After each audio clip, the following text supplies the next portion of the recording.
There are lots of things you can use to add framework to a garden. Pathways, decks, fountains, retaining walls. But now I want to branch out a bit and allow the landscape structure to take root. One of the most important things about pulling a landscape together is to give it some structure. Plant materials are perfect for that. And the reason for that is they soften a landscape. They also create a focal point. They create a theme in the garden, and they evoke an emotional response. They are the backbone in a garden.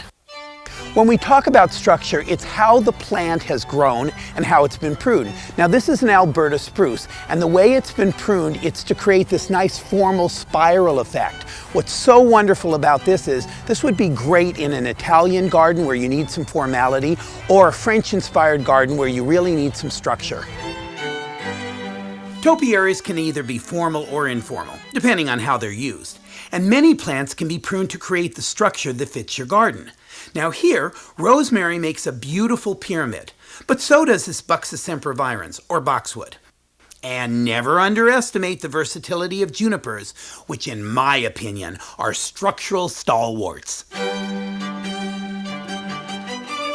These are junipers. They've been pruned to look like teardrops. I call them egg and darts. What I love about them is they add whimsy and structure in the garden. And hey, they're junipers. You can't get any more low maintenance than a juniper. They're drought tolerant, they take full sun. All you have to do is prune them.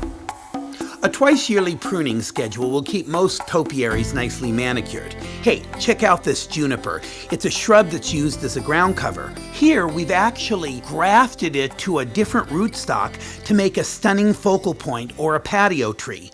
Or you could leave the trunk unpruned to create a whole new look and a frame in the landscape. Structurally, the sky's the limit. In your plant choices, of course.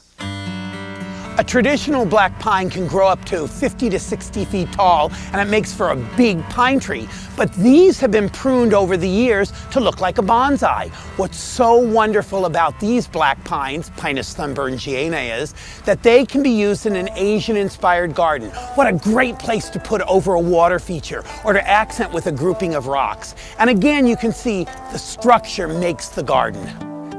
And if you prefer form with flowers, well, azaleas in full bloom are hard to beat.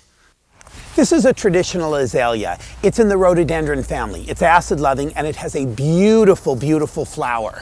Well, this is what you think of for an azalea, but how about an topiaried azalea? This is a three-tiered azalea, been pruned to have growth on the top, in the center, and at the bottom.